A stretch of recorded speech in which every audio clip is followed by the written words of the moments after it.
Assalamualaikum warahmatullahi wabarakatuh. Perkenalkanlah saya Fili Roy Menza, NIM 2020504028 dari Program Studi Manajemen Dakwah Fakultas Dakwah dan Komunikasi Universitas Islam Negeri Raden Fatah, Palembang. Video ini dibuat untuk memenuhi tugas pertama mata kuliah Manajemen Pers Dakwah dengan dosen pengampu Bapak Imron Supriyadi M.Hum.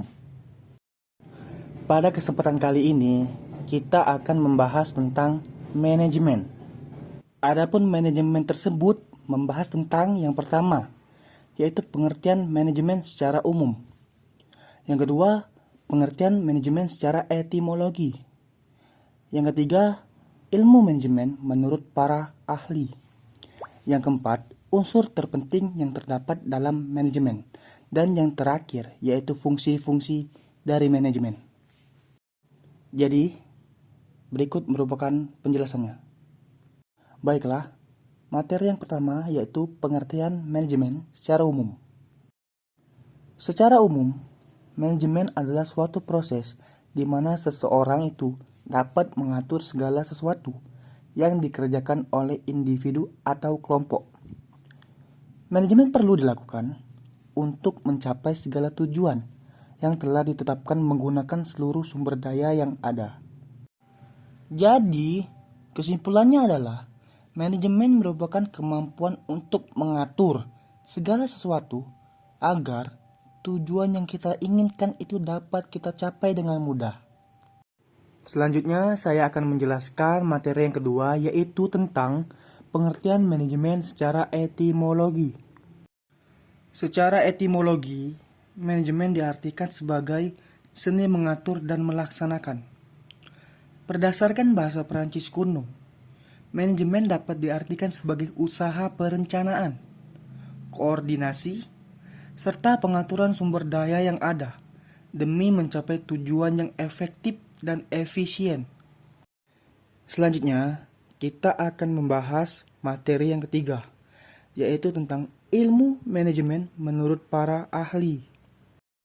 Adapun beberapa para ahli yang berpendapat mengenai ilmu manajemen, yaitu sebagai berikut. Diawali oleh pendapat dari Mary Parker Follett, mengatakan bahwa manajemen adalah seni untuk mewujudkan tujuan-tujuan organisasi dengan menggunakan seni dalam memimpin untuk mempengaruhi orang lain. Pendapat tentang ilmu manajemen selanjutnya datang dari George Robert Terry dan juga Ricky W. Griffin, yang mana George mengatakan bahwa manajemen adalah proses khas sebagai suatu kegiatan yang bertujuan untuk mencapai target dengan memanfaatkan semua sumber daya yang ada.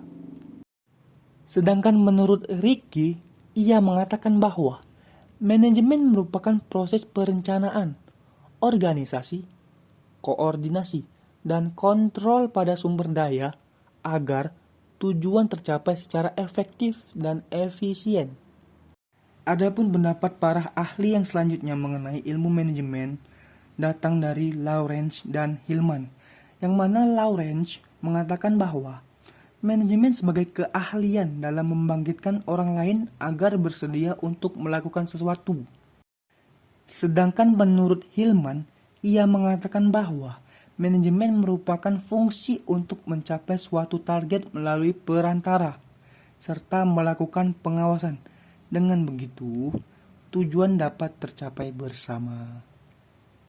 Dari beberapa pendapat para ahli yang sudah kita bahas sebelumnya, dapat diambil kesimpulan bahwa pengertian manajemen tidaklah jauh dari usaha untuk mencapai suatu tujuan yang efektif dan efisien dengan cara mengelola dan mengawasi. Selanjutnya, kita akan membahas materi yang keempat, yaitu tentang unsur terpenting yang terdapat di dalam manajemen. Unsur terpenting yang terdapat di dalam manajemen diantaranya yaitu yang pertama adalah manusia. Manusia adalah faktor terpenting dalam sebuah manajemen. Mengapa demikian? Karena manusialah yang akan menjadi subjek atau pelaku, sekaligus bisa menjadi objek dalam manajemen untuk mencapai tujuan. Tanpa adanya manusia, maka sebuah pekerjaan tidak akan pernah bisa berjalan sesuai dengan rencana yang telah dibuat. Unsur terpenting yang kedua adalah duit. Duit di sini diartikan sebagai D, itu doa, U, usaha, I, iman, dan T, takwa. Artinya, manajemen yang baik itu harus ada unsur takwa, yaitu manajemen dengan nilai-nilai ketuhanan. Sebab di dalam manajemen supaya berjalan dengan lancar, kita mustahil tidak melibatkan Tuhan melalui doa-doa kita. Unsur terpenting yang selanjutnya ialah material. Material menjadi salah satu hal terpenting di dalam manajemen. Karena dalam suatu proses manajemen, untuk mencapai tujuan, memiliki persediaan bahan baku yang sangat dibutuhkan. Selain itu, dalam manajemen juga harus menyediakan material yang berkualitas, agar tujuan dari manajemen itu sendiri akan mudah tercapai. Unsur terpenting selanjutnya adalah mesin. Di dalam manajemen, mesin merupakan unsur pendukung dalam proses untuk mencapai tujuan. Karena dengan adanya mesin, maka dapat mempercepat dan juga mempermudahkan pekerjaan yang kita lakukan. Unsur terpenting yang selanjutnya ialah metode. Di dalam pengelolaan manajemen, metode sangat diperlukan ketika sedang dalam sebuah organisasi yang tujuannya untuk mempermudah dalam usaha mencapai tujuan yang efisien. Dan unsur terpenting yang terakhir ialah market atau pasar. Market adalah unsur terpenting dalam manajemen karena sebuah bisnis atau lembaga yang memiliki target pastinya membutuhkan yang namanya pasar atau market. Tanpa adanya market, barang yang diproduksi oleh sebuah bisnis atau lembaga itu tidak bisa terjual. Baiklah, selanjutnya kita memasuki pembahasan yang terakhir mengenai materi daripada manajemen, yaitu fungsi-fungsi dari manajemen. Manajemen memiliki beberapa fungsi, di antaranya yang pertama ialah perencanaan atau planning. Planning adalah proses penetapan tujuan organisasi dengan menyusun strategi yang dibutuhkan dan juga menentukan sumber daya yang dibutuhkan. Tanpa adanya perencanaan yang matang, tujuan daripada manajemen itu tidak akan tercapai. Selanjutnya, yaitu fungsi dari manajemen yang kedua, ialah pengorganisasian atau organizing. Pengorganisasian merupakan suatu proses rangkaian aktivitas yang akan dikerjakan agar dapat mengatur sumber daya yang ada di dalam manajemen. Tujuannya ialah untuk mempermudah proses pengawasan oleh manajer. Fungsi daripada manajemen yang ketiga ialah penempatan atau staffing. Staffing adalah proses untuk menempatkan sumber daya yang tersedia sesuai dengan kebutuhan. Dengan begitu, tujuan daripada manajemen akan mudah tercapai dengan lebih efektif dan efisien. Fungsi daripada manajemen yang keempat yaitu pengarahan atau commanding.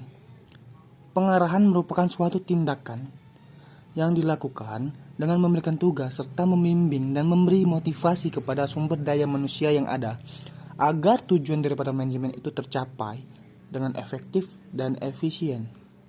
Fungsi-fungsi dari manajemen yang terakhir, yang mana ini adalah pembahasan terakhir kita pada kesempatan kali ini, ialah pengawasan atau controlling.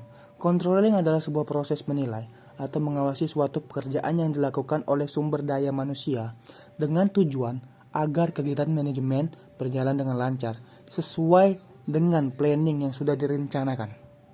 Baiklah teman-temanku sekalian, demikianlah materi yang dapat saya sampaikan pada kesempatan kali ini, yang mana kita tadi membahas mengenai manajemen. Semoga apa yang saya sampaikan tadi dapat bermanfaat bagi kita semua. Terima kasih kepada teman-teman semua yang telah menonton video saya dari awal sampai akhir. Jikalau kalian suka dengan video yang saya buat ini, silakan klik tombol like ya. Saya Fili Romenza pamit undur diri. Terima kasih. Wassalamualaikum warahmatullahi wabarakatuh.